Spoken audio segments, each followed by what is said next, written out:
white guy that, they are accused of deleting.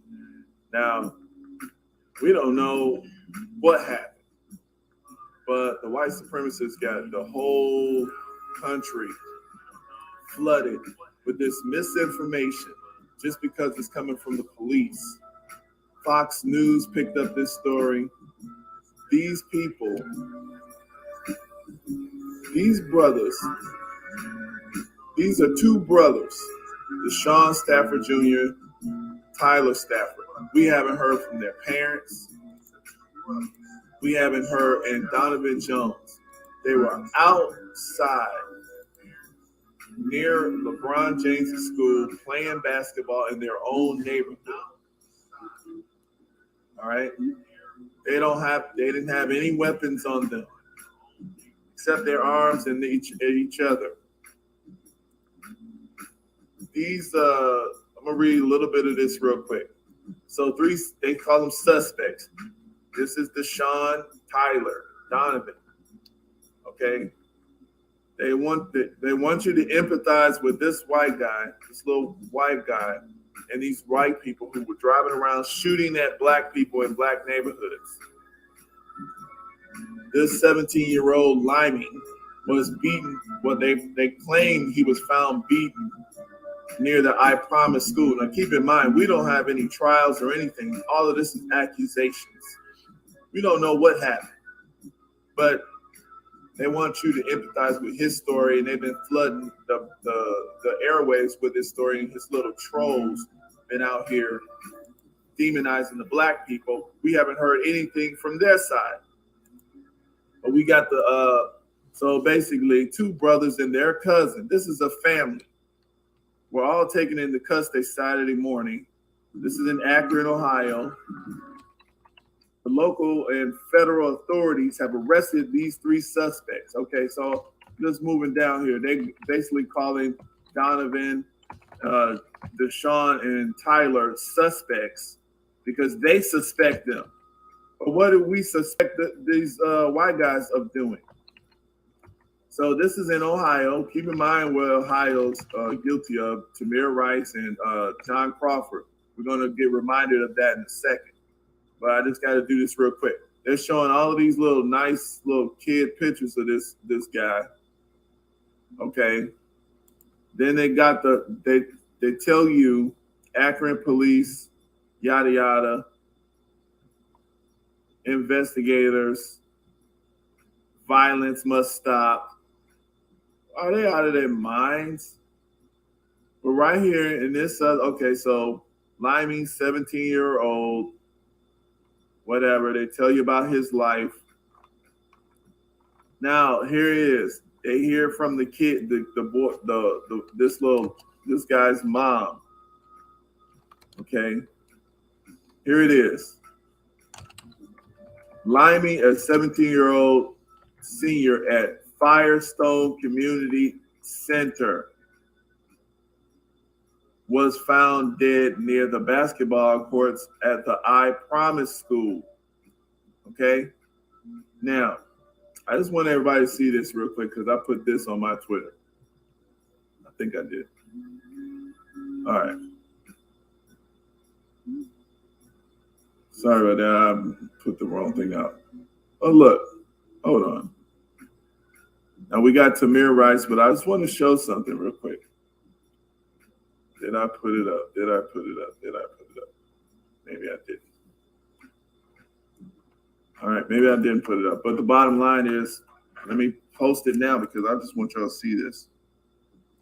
Post this on Twitter on my phone. Just hold on a second. You see, these people were not in their neighborhood. This white guy drove, and his friends, they drove around a different neighborhood across tracks shooting at black people. And we're supposed to forget all of that just because he died. Now, you got to realize you got people outside playing basketball, minding their own business. Minding their own business. And all of a sudden, you hearing gunshots shooting at your family.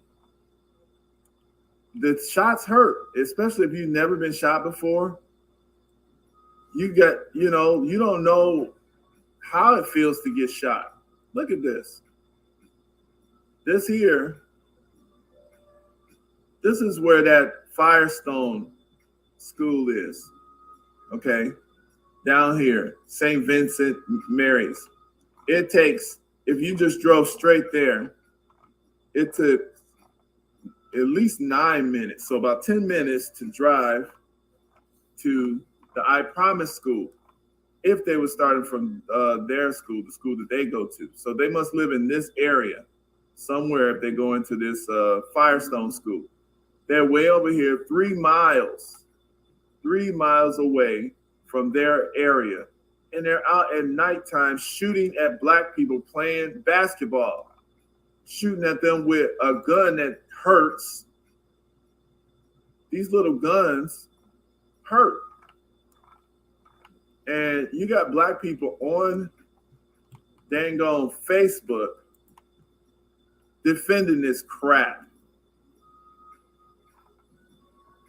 Look at this. Look at this. These are those type of guns. This is a gel blaster. Okay. This is what that thing will do to you. It hurts. Listen to how it sounds. Now we just got mass shootings. We got a white supremacist up there in New York who murdered 10 black people, at least. You got a crazy white supremacist down there in Texas that murdered 22 people. And now you got these black boys on the basketball court in the middle of the night, and they getting shot at by this crap. This is the kneecap for 5 seconds. So it hurts. So now, you imagine that now you got young black men. Y'all got young black men who are sitting up, their adrenaline's pumping. Now, I hate to show this picture, but this is unfortunately what's out here on the internet. The other one is worse. But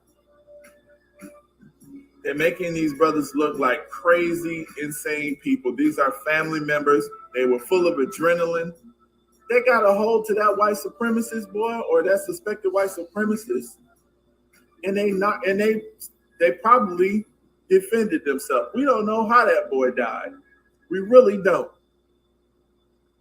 Because obviously the boy came with other people. Where they at? Where did they go? Where did they go? And then we got people, black folks, so-called black people. I don't even know. We got several groups of black folks. Then now here they go. They want to argue with me about the type of gun it is. How do it look? Now, okay, so we're dealing with, this is the gun that John Crawford had. Now, this is in Ohio. The police were justified in murdering John Crawford because he was he picked up a BB gun while in Walmart. This gun is sitting in Walmart. Here, who is the wrongest person in John Crawford's Walmart shooting? If you watch the video surveillance footage of the man John Crawford is a black man that was murdered or killed. They say it was justified in Ohio, 2014, because he was carrying around this gun. They claimed it looked real. Police had no choice because the gun was confusing, and they killed John Crawford. Even though this gun, hold on a second, they killed this man because this man was walking around Walmart. Now, keep in mind, he's on his cell phone. He picked this gun up in Walmart. And that right there got this black man killed. And they justified that. It was an air gun. So they justified killing a black man because the police was confused that the gun was real. But black people are not allowed to defend themselves because they're confused that they're being shot at by a crazy nut that they don't even know, and their family members are being killed, or they think their family members are being killed and they can't defend themselves. Insane. We got to stop this. These people need to be freed. This is pure self-defense. And you got the police, you got Fox News, you got all these other little entities out here spreading this information, demonizing these black men. And we got people, even black folks on Facebook. Now, I expect white people to defend them because that's what white people do. Now, I posted this. This is an example of a gel blaster gun. We don't know exactly how the gun that this white guy shot them with looks. This is the white guy. They got all of this stuff here to make him look all cool and nice and nice. This boy was riding around other black people neighborhoods doing drive-by shootings. Here's another example of the gun. These are just examples of these type of guns. Okay. But we got black folks out here defending this crap. Splatter ball. I show an example, gel blaster. I show a video. This dude want to focus on a point that helps white people. This is stupid, but this is what we got out here. We even got, I just want to show this too. We got people who want to get angry. All right. Okay. All right, guys. This is Super Mike 2164. I want to update this. This was just a rebroadcast because I was off of YouTube, and you guys on YouTube didn't really see this. But what I want to do here is show this here. Now, in this particular case, now the media in Ohio, they basically just put out a bunch of just racist and just police biased information. Just showing just crazy pictures captured as if these guys are animals. Almost all of the early stories on this paint these brothers. Now, this is one of the more racist, just blatant, straight up, media campaigns against these brothers. These are two brothers and one cousin. They were out minding their business playing basketball. That's what they were doing. They weren't doing anything to anybody. This white guy and his friends, some of them are black, so I hear, they were riding around shooting at people in other neighborhoods. What happens here? Now, this, like I said, this is like one of the media campaign, just kind of associate the black guys with crazy.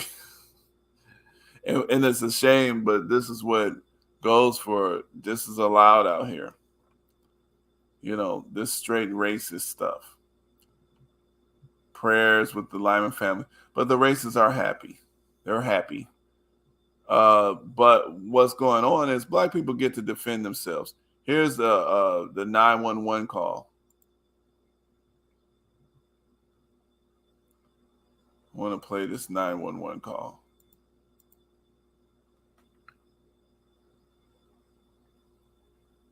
They want to play a commercial first.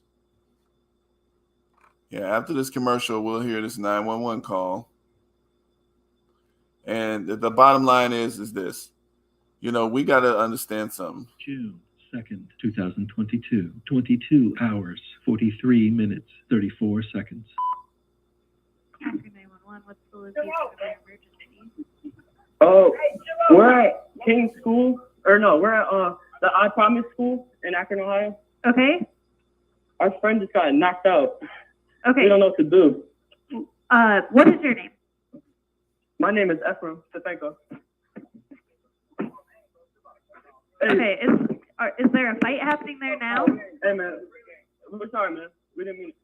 Sorry, what was that? Is there a fight going on? There was. Okay. Are the other people still there? Yeah, it's all good. It's okay though. It's cool now. It's cool now. Okay. Is your friend unconscious? Yeah.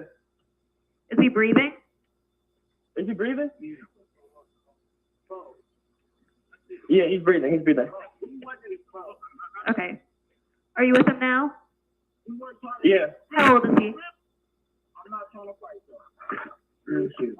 How old is What he? was that? I can't. How old is he? Hello? He's 15. He's 17? Hello, are you still here?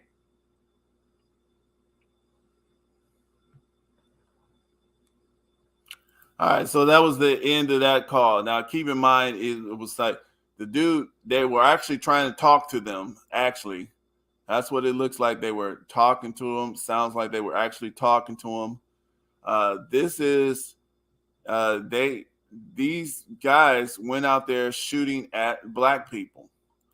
And at first, according to the attorney, the black people ran away at first, but then these guys came out. This is the gun that the police put out. This is the picture the police are putting out. Now, the police and the media are literally trying to bias the entire jury pool against these young brothers. These are not criminals. Okay, these are not criminals because they were minding their own business. They were literally defending themselves. So I just want to read this update here as well, and then I'm gone today. All right, so it says, and look at this here. It's very hard to find a statement from the attorney defense of the black people. Tennessee is sitting up here biasing their media. They wanted to give you, it's easy to hear from the father of the slain teen at LeBron James school fires back, after claim that school is safe. Wait a minute, the school is safe.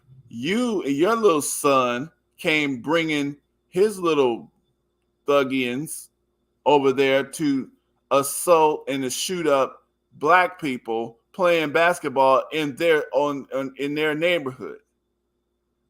Talking about father of teen slain at LeBron James school fires back after the claim that the school is safe. The school is safe for black folks. And I'm not going to read his crap. To me, because these media, they put their stuff first. So this is this Liming's father and his mother.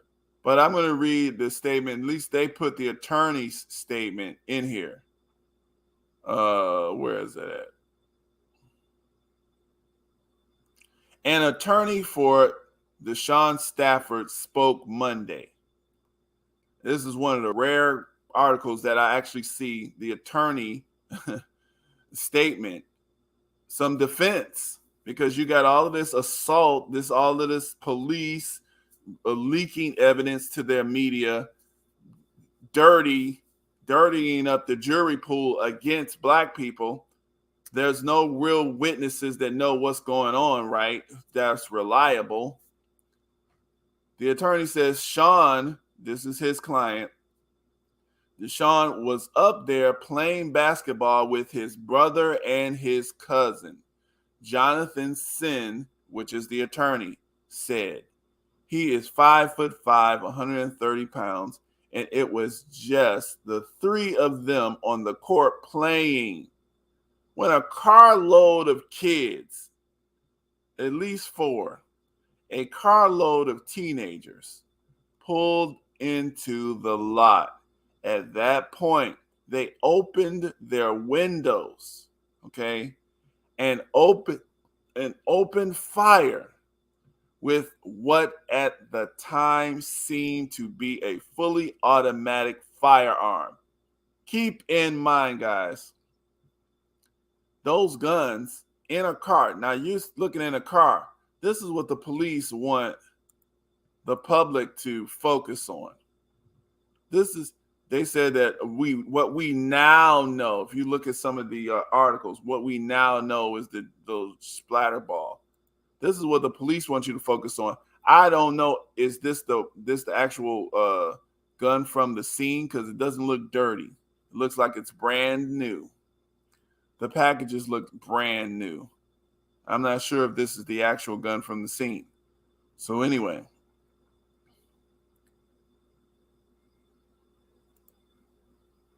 after these boys were sprayed with the firearm, then the boys from the other vehicle got out, chased them onto the court, assaulted them.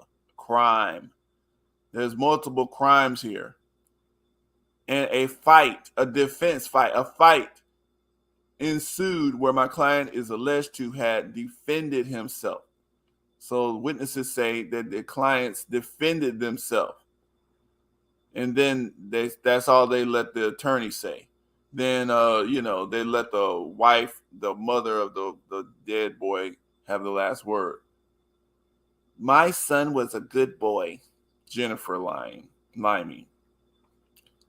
Okay, so that's it. That's all I want to update it with. I'm going to keep following this here. But the bottom line is Black people do have the right to defend themselves, guys. And that's it.